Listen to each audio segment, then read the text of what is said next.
ಇವಾಗ ಎಕ್ಸ್ಪೋನೆಂಟ್ಗಳ ಬಗ್ಗೆ ಹೇಳ್ತೀನಿ. ಇವಾಗ ಇದ್ರದ್ದು 3ನೇ ವೀಡಿಯೋ. ಇದರಲ್ಲಿ ಎಕ್ಸ್ಪೋನೆಂಟ್ನ ಗುಣಿಸೋದು ಯಾವ ಥರ ಅಂತ ಹೇಳ್ತೀನಿ.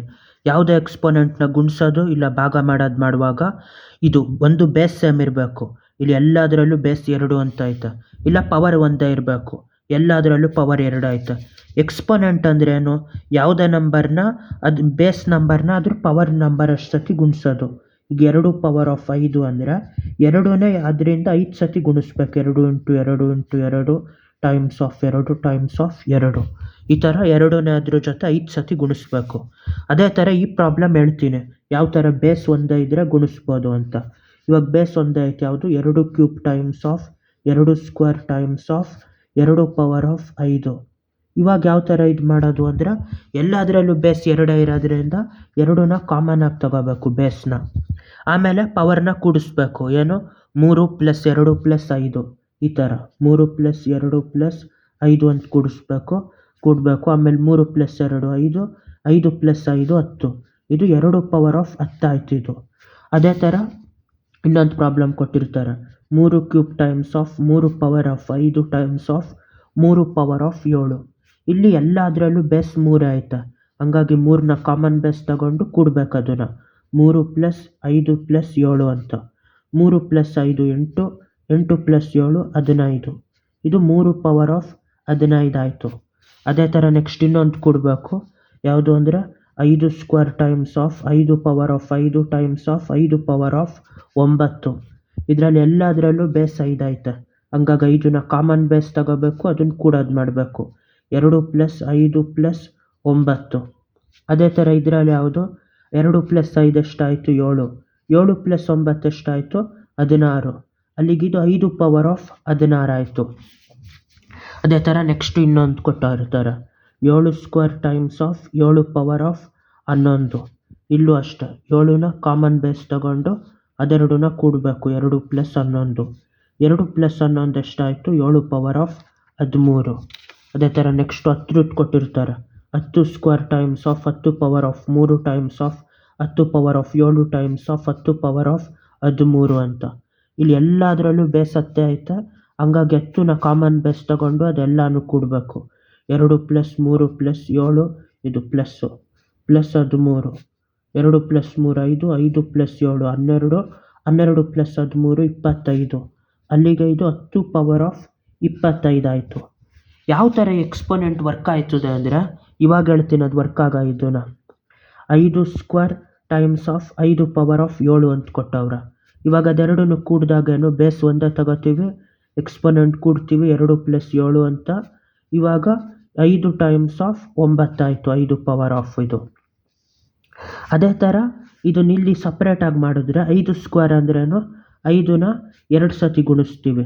5 ಟೈಮ್ಸ್ ಆಫ್ 5 ಅಂತ. 5 ಪವರ್ ಆಫ್ 7 ಅಂದ್ರೇನು? 5ನ 7 ಸತಿ ಗುಣಿಸ್ತೀವಿ ಮತ್ತೆ. 3, 4, 5, 6, 7. ಈಗ ಒಟ್ಟು ಎಷ್ಟು ಸತಿ ಗುಣಿಸಿದ್ದೀವಿ 5ನ? 1, 2, 3, 4, 5, 6, 7, 8, 9. 9 ಸತಿ ಗುಣಿಸಿರೋದ್ರಿಂದ ಇದು ಮತ್ತೆ ಕಾಂಪ್ಯಾಕ್ಟ್ ಮಾಡಿದಾಗ 5 ಪವರ್ ಆಫ್ 9 ಅಂತ ಬಂತು. ಅದೇ ಥರ ಇದರಲ್ಲಿ ಎಲ್ಲ ಪ್ರಾಬ್ಲಮಲ್ಲೂ ಅದೇ ಥರ 10ನ 2 ಸತಿ ಗುಣಿಸಿರ್ತೀವಿ, 3 ಸತಿ ಗುಣಿಸ್ತೀವಿ, 7 ಸತಿ 13 ಸತಿ ಅಷ್ಟು ಕೂಡಿದಾಗ 10ನ 25 ಸತಿ ಗುಣಿಸಿದ್ದೀವಿ ಅಂತ. ಇಲ್ಲೂ ಅಷ್ಟೇ 7ನ 2 ಸತಿ ಗುಣಿಸಿದ್ದೀವಿ, 7 ಟೈಮ್ಸ್ ಆಫ್ 7 ಅಂತ. ಇಲ್ಲಿ 7 ಇಂಟು 7 ಇಂಟು 7 11 ಸತಿ ಗುಣಿಸಿದ್ದೀವಿ. ಅಷ್ಟನ್ನು ಕೂಡಿದಾಗ ಟೋಟಲ್ ಆಗಿ 7ನ 13 ಸತಿ ಗುಣಿಸಿದ್ದೀವಿ. ಇಲ್ಲೂ ಅದೇ ಥರ 3ನ 3 ಸತಿ ಗುಣಿಸಿದ್ದೀವಿ, 5 ಸತಿ ಗುಣಿಸಿದ್ದೀವಿ, 7 ಸತಿ ಗುಣಿಸಿದ್ದೀವಿ. 3, 5, 8, 8, 7, 15. ಅಲ್ಲಿಗೆ 3ನ 15 ಸತಿ ಗುಣಿಸಿರ್ತೀವಿ. ಇಲ್ಲೂ ಅದೇ ಥರ 5 ಪವರ್ 2, 5 ಪವರ್ 5, 5 ಪವರ್ 9, 2 ಸತಿ ಗುಣಿಸ್ತೀವಿ. 5ನ 5 ಸತಿ ಗುಣಿಸ್ತೀವಿ, 9 ಸತಿ ಗುಣಿಸ್ತೀವಿ. ಅಷ್ಟನ್ನು ಕೂಡಿದಾಗ ಎಷ್ಟಾಯಿತು? 16 ಸತಿ 5ನ ಗುಣಿಸಿರ್ತೀವಿ. ಈಗ ನೆಗೆಟಿವ್ ಪವರಲ್ಲಿ ಹೆಂಗೆ ಮಾಡಬೇಕು ಅಂತ ಹೇಳ್ತೀನಿ. ಇವಾಗ 5 square times of 5 power of -5 times of ಇದು 5 ಎರಡನ್ನು ಮಾಡೋದು. ಇಲ್ಲಿ 5 ಕಾಮನ್ ಬೇಸ್ ಆಯಿತು. ಇಲ್ಲಿ ಕೂಡೋದು ಅಂದರೆ ನೆಗೆಟಿವ್ ಇರೋ ಸಿಂಬಲ್ಲು ಚೇಂಜ್ ಆಗೋದಿಲ್ಲ. ನೆಗೆಟಿವ್ ಉಳಿದಿರ್ತದೆ, ಪಾಸಿಟಿವ್ ಅದೇ ಉಳಿದಿರ್ತದೆ. 2 - 5 ಕೂಡೋದು ಅಂದ್ಬಿಟ್ಟು ಮೈನಸ್ ಹಾಕಿ ಮಾಡಿದೆ ಅಂದರೆ ಅಲ್ಲಿ ಮೈನಸ್ಸೇ ಉಳಿದಿತ್ತು. ಕೂಡೋದು ಮಾಡಿದಾಗ ಸಿಂಬಲ್ ಚೇಂಜ್ ಆಗೋದಿಲ್ಲ. ಈಗ ಇದನ್ನು ಸಬ್ಟ್ರ್ಯಾಕ್ಟ್ ಮಾಡ್ತೀವಿ ಅಂದರೆ ಈ ಸಿಂಬಲ್ ಮೈನಸ್ ಇರೋದು ಪ್ಲಸ್ ಆಯ್ತದೆ, ಇಲ್ಲ ಪ್ಲಸ್ ಇರೋದು ಮೈನಸ್ ಆಯ್ತದೆ. ಇವಾಗ 2 - 5 ಅಂದ್ರೇನು? 5 - 2 3, ದೊಡ್ಡದ್ರ ಸಿಂಬಲ್ ಮೈನಸ್ ಇರೋದ್ರಿಂದ -3 ಉಳೀತು. ಇಲ್ಲ ಇದನ್ನು ಪ್ಲಸ್ ಮಾಡಬೇಕು ಅಂದರೆ 1/5 ಕ್ಯೂಬ್ ಅಂತ ಬರೀಬೇಕು. ಅದೇ ಥರ ಇನ್ನೊಂದು ಪ್ರಾಬ್ಲಮಲ್ಲಿ 2 power of 8 2 power of -5 times of 2 power of -2. ಇಲ್ಲೂ 2 ಕಾಮನ್ ಬೇಸ್ ತಗೋಬೇಕು. ಆಮೇಲೆ 8ನ ಇದು ಮಾಡಬೇಕು, ಇದನ್ನು ಪವರ್ನ ಕೂಡಿಸ್ಬೇಕು. 8 - 5 -2. ಇವಾಗ ಏನಾಯಿತು, 2 ಕಾಮನ್ ಬೇಸು. 8 - 5 3 3 - 2 1 2 ಪವರ್ ಆಫ್ 1 ಅದು ಸಿಂಪಲ್ ಫಾರ್ಮಲ್ 2. ಇದೇ ಥರ ಇನ್ನೊಂದು ಪ್ರಾಬ್ಲಮ್ ತಗೊಂಡ್ರೆ 3 cube times of 3 power of -5. ಇವಾಗ 3ನ ಕಾಮನ್ ಬೇಸ್ ತಗೋಬೇಕು.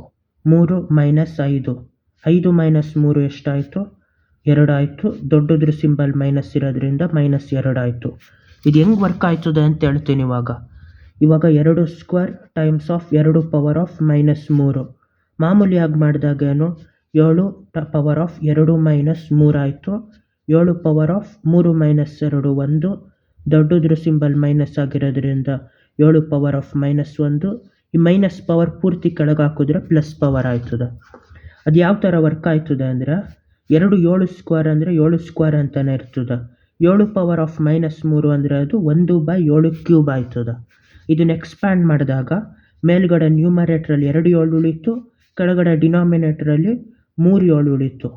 ಇವಾಗ 1 7 7 7 7 ಡಿವೈಡ್ ಆಗಿಬಿಟ್ಟು 1 7 ಉಳೀತು. ಅದೇ 1/7. 1/7 ಇದ್ರ ಆನ್ಸರು. ಮೈನಸ್ ಪವರ್ ಅಂದರೆ ಯಾವ ಥರ ಎಕ್ಸ್ಪೋನೆಂಟ್ ಅಂದರೆ ತೀರಾ ದೊಡ್ಡ ನಂಬರ್ ಆಗೋಯ್ತದೆ. 10 ಪವರ್ ಆಫ್ ಅದು 25 ಅಂದರೆ 1 ಮುಂದೆ 25 0 ಹಾಕಬೇಕು. ಕೋಟಿಗಿಂತ ತೀರಾ ಜಾಸ್ತಿ ಆಯ್ತದೆ ಅದು. ಅದೇ ಥರ ದೊಡ್ಡ ನಂಬರ್ನ ಕಾಂಪ್ಯಾಕ್ಟ್ ಮಾಡೋಕ್ಕೆ ಎಕ್ಸ್ಪೋನೆಂಟ್ ಉಪಯೋಗಿಸ್ತೀವಿ. ಅದೇ ಥರ ತೀರಾ ಚಿಕ್ಕ ನಂಬರ್ ಇರ್ತದೆ 0.001 ಇಲ್ಲ 1/7 1/100 1/1000 ಈ ಥರ ಅಂದರೆ 0.0001 ಅಂತ ತೀರಾ ಚಿಕ್ಕದು ಅಂದರೆ ಚಿಕ್ಕ ನಂಬರ್ ಅದು. ಆ ಥರದ್ದು ಬರೆಯುವಾಗ ನೆಗೆಟಿವ್ ಎಕ್ಸ್ಪೋನೆಂಟ್ ಉಪಯೋಗಿಸಿರ್ತೀವಿ. ಆ ನೆಗೆಟಿವ್ ಪಾಸಿಟಿವ್ ಎಕ್ಸ್ಪೋನೆಂಟ್ ಗುಣಿಸಿದಾಗ ಈ ಥರ ಮಧ್ಯದ ನಂಬರ್ ಉಳಿತು. ತೀರಾ ಚಿಕ್ಕದು ಅಲ್ಲ, ತೀರಾ ದೊಡ್ಡದು ಅಲ್ಲ. ಆ ಥರ 7 ಪವರ್ ಆಫ್ -3 ಅಂದರೆ 1/7 ಟೈಮ್ಸ್ ಆಫ್ 7 ಟೈಮ್ಸ್ ಆಫ್ 7 1/343. ಒಂದರಲ್ಲಿ 1 ಸೇಬ್ನ 343 ಭಾಗ ಮಾಡಿದಾಗ ಅದರಲ್ಲಿ 1 ಭಾಗ ತೆಗಿತೀವಿ. ಆ ನಂಬರ್ 7 ಪವರ್ -3 ಅಂದರೆ 7 ಸ್ಕ್ವೇರ್ ಅಂದರೆ 43. ಪಾಸಿಟಿವಲ್ಲಿ ದೊಡ್ಡ ನಂಬರು.